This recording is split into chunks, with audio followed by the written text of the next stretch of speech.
Assalamu alaikum bandiraɓe heɗiɓe. Amin calmina on e inde Allah kaadi yidde o. Jiɗɗo yimɓe fof ndaɗa kadi ganda gonga o. Amin belti no feewi eno Allah newnaniri min artude hande waɗande on yewtere mon lawol peewal. E yewtere men yewtude nde en puɗɗinoma jangude ko faati e ɓiɓɓe Adama e Hawa ɗiɗo adanɓe ɓe hono Kayin e Abel.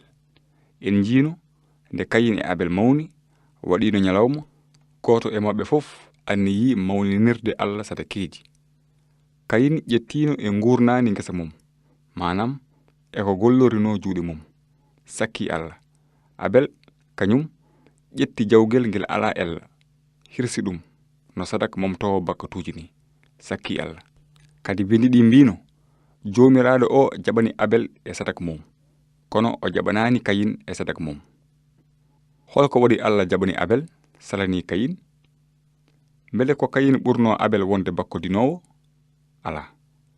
En jiino kamɓe ɗiɗo fof koɓe bakkodinoɓe. Kono lawol peewal ngol Allah lelino ngol wino ko so ƴiƴam rufani yaafuya bakkat wodani. Honno noon Allah ñaawiri Abel pewɗo ko sabu Abel gonɗini konngol Allah ittani bakkatuji mum sadak ƴiƴam. Kono Kayin kañum etorino ɓadorade Allah ko peeje mum kañum e hoore mum. Ko ɗum waɗi Allah jaɓanani mo. Joni noon eɗen ɓeyda jangde men faatude e Kayin e Abel ha ganden ko kewi caggal nde Allah salani Kayin sadak mum. E deftere Lesli simore nayaɓere aaye joyaɓo bindi ɗi mbi Kayin laawi hen no fewi ñerɓini yeeso. Holko laawi Kayin? Ɗum saɗani famde. So neɗɗo waɗi ko boni ha tini e ɓernde mum ko waɗi ko moƴƴani te woodi biɗo ɗum a juumi ko mbaɗata ko fewani jomum ina foti waylade. Hol jaabowol ngol mbawatmi rokkude baajotoɗomi? Ɗiɗo jaabowoli ɗiɗi ko hen gotol tan mbawatmi jaabade jomum. Mami jabri waaju jomum ni wuya tan mami lawrimo ɗum. Kayin kañum nde Allah waaji ɗum nde laawi no fewi. Allah waajima Kayin mbele Kayin ina yiya sadak mo addani ɗum o hono golle juuɗe mum ɗe alano hay nafoore wotere. Allah wonno ko e fotude Kayin e peewal kono Kayin e mawnikinare mum salima jabde toñange mum e yeeso Allah. Hono noon o laawi no fewi o ñerɓini yeeso. Bindi ɗi mbi jomiraɗo o wi Kayin holko waɗi aɗa laworo ni ha aɗa ñerɓina yeeso? Sa waɗiri no fotiri ma ƴurtu kono sa waɗirani no fotiri ma bakkat lappo e demal suudu ma rangan ma kono an folmo. Holko waɗi Allah darnude Kayin e yeeso mum? Sabu Allah yinno ko Kayin tuuba bakkatuji mum. Allah yinno ko rentinte Kayin gaño mum neɗɗo jiɗɗo halkude ɗum o. On gaño ko bakkat. Holko woni bakkat? Bakkat ko caɗele aduna ko gaño men ɓurɗo bonde. Bakkat way kono baajol leydi kewngol tooke barawol ni way kono feetere jeyge tokosere wawnde sumde ladde fof ni. Haala Allah wi e nder ɗum ganduɗo ko feewi waɗani bakkodini. Bakkodinde ko yande sariya. Bakkodinowo o noon ko neɗɗo Iblisa ngati Iblisa nana bakkodina gila e fuɗɗode. Bakkat ko doole gonɗe e terɗe men ina kaɓo goonga e moƴƴere. Bakkat ko kala ko ganduɗa wona sago Allah. Bakkat ko salade nande haala Allah e ɗoftade ɗum. Bakkat ko rewde laawol hoore mum. Hol battane rewoɓe e laabi koye mumen calo gonɗinde Allah e ɗoftade ɗum ɓe? Bindi ɗi mbi kuugal jogorngal faweede e maɓɓe ngal ko halkade ha abada. Ɓe goɗɗine jomiraɗo o e darja mum e sembe mum. Rewoɓe e laawol dandore ngol Allah waɗi ngol heddani ɗumen tan ko naatde e gurdam ɗam gasata ha abada ɗam. Kono ñiɓɓe e bakkat ina tiida koye ɓe ina cali gonga oɓe jobdi mumen ko fitina Allah e lebte. Kono haala Allah ka wi jomiraɗo o yiɗa hay goto halko o yiɗi ko yimɓe fof mbacco koye mumen. Allah yiɗano Kayin halko e nder bakkat mum he o yinno ko Kayin waajto hoore mum woppa laawol oñaare ngol suɓinongol rewa e laawol peewal. No jiirunoɗen ɗum e yewtere men ɓenndude he ni, joomiraaɗo o feññinaniino bakkodinooɓe ɓe feere mbele ina mbaawa wonde feewɓe e yeeso Allah. Abel gonɗiniino nden feere Allah, ko ɗum waɗi mo hirsude jawgel ngel alaa ella mbele ina wona sadak momtowo bakkatuuji. Abel gonɗini ko Allah haali nde wi jobdi bakkat ko maayde, te so ƴiƴam rufaani yaafuya woodaani. Ko sadak jawgel ngel wanno Abel jogaade hakkille deeƴɗo e yeeso Allah. Omo anduno kanko e hoore makko ko bakkodinowo kaanduɗo e kuugal Allah. Kono jawgel ngel waɗaano hay batte lomtiima mo. Ngel jawgel ngel o warno wonno ko annama dandowo jogornoɗo arde e aduna he rufo ƴiƴam mum wona sadaka momtowo bakkatuuji ha abada. Kanko Kayin o nandikinino e gonɗinɗo Allah, kono golle makko ina lundi ɗum.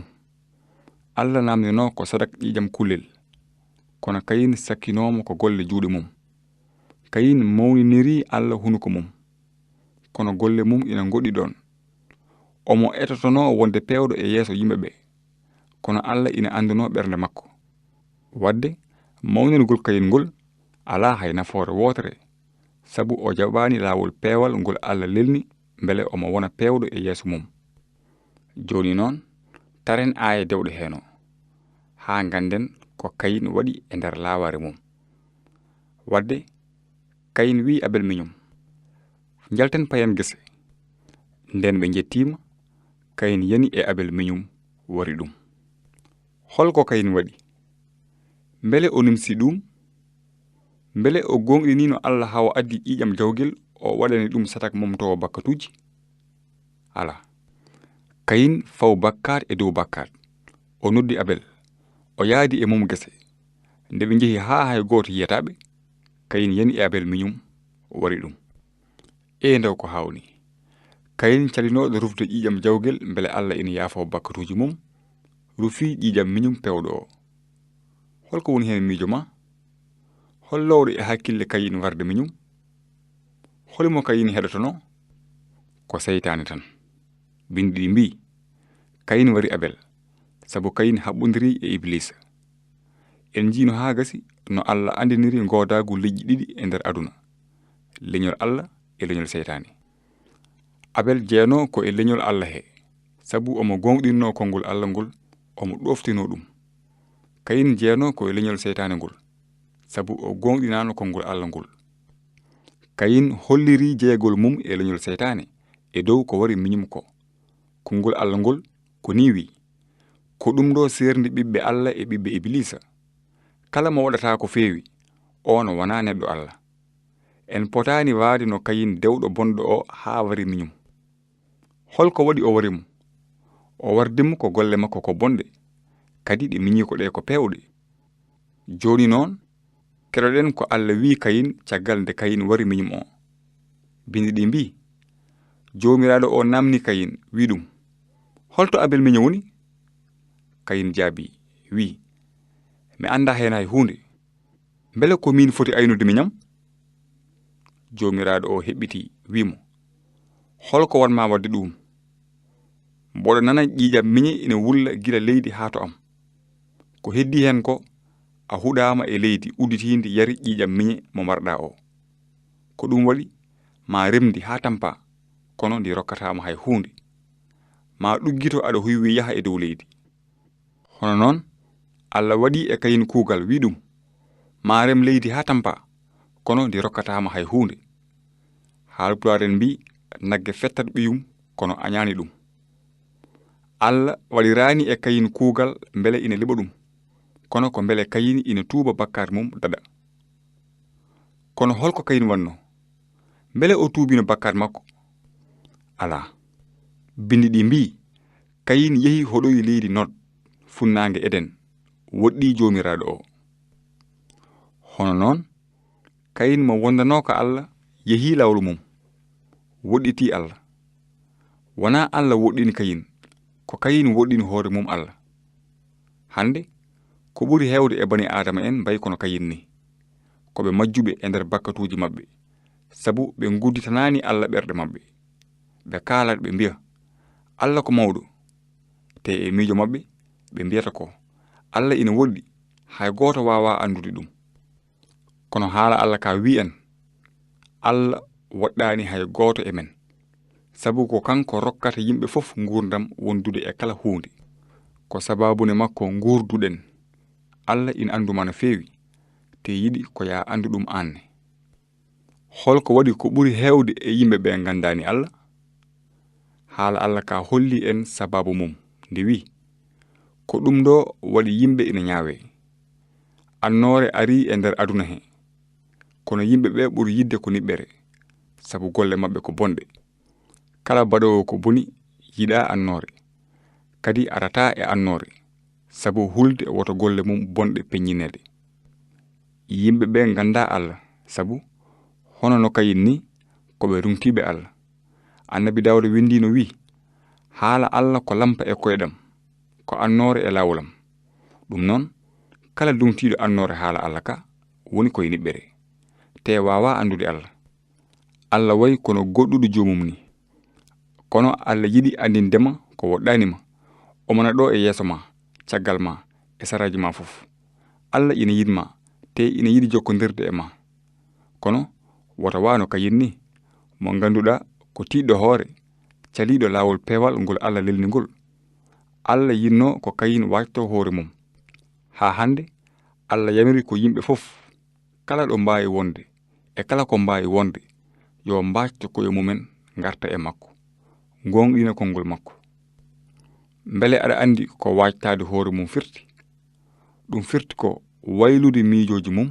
ɗi peewani e gonal mum ngal feewani waajtade hoore mum ko jabde e yeeso Allah ɗum ɗo mi juumi e miijojam ko faati e laawol peewal ngol lelnuɗa ngol waajtade hoore mum ko andude famɗede ma doole wadde ko weli Allah te jaɓa e yeeso Allah e wonde a ala feere wonde waawde dandudema e ñaawoore Allah fewnde nde waajtade hoore mum ko tuubde bakkatuuji mum accude sanamuuji mum e artude e Allah e konngol mum kaalanowoma laawol dandore ngol ko ɗum woni waajtade hoore mum e goonga kono Kayin kañum meeɗa waajtade hoore mum Kayin suɓi ko yowitaade e feere hoore mum ko ɗum waɗimo salaade laawol dandore ngol Allah lelni ngol ko ɗum waɗi bindi ɗi wiide Kayin halkiima e laawol mum oñaare ngol ko ɗum waɗi Allah waddemo e niɓɓere ɓurde luggidde nde haa abada bandiraɓe woto mbayenno Kayin ni kono mbattoren ko Allah rentini en ko nde wi son mbajtaaki koye mon onon fof ko noon kalkortoɗon ñawoore Allah nde ina woodi te mayan e hoore kala neɗɗo mo lootaka e bakkatuuji mum woto njuume e ɗum ɗo on gonata mukk fewɓe e yeeso Allah sabu golle mon moƴƴe ɗe mbaɗaton yimɓe heewɓe ina miijiro no Kayin ni cikka ma ndat ñawoore Allah nde so tawi ndewi sarɗiji diine munen e jamiroji mum kono Allah haali wi hay gooto nangirtaake pewɗo e yeeso Allah sababunde golle sariya o enen fof mbaɗen kono tunwuɓe ni golle men pewɗe fof nana ciccira no comcol tunwugol ni Allah dandiri on ko moƴƴere mum rewni ɗum e hoolare mon ɗum yowitaaki e golle mon yowiti ko e dokke Allah dandore mon wona jobdi golle mon beele hay gooto ina wasa farnade hen on jaarama sabu keɗugol mon e yewtere men arore so Allah jaɓi mamin daran on ko faati e iwdi Adama e annabi Henok yo moƴƴere Allah jippo e mon te miltoɗon ko nanɗen hande e haala Allah ko ndeka wi Allah muñan on tan sabu yiɗa hay gooto halko o yiɗi ko yimɓe fof mbajto koye mumen kono son mbajtaki koye mon onon fof ko noon kalkortoɗon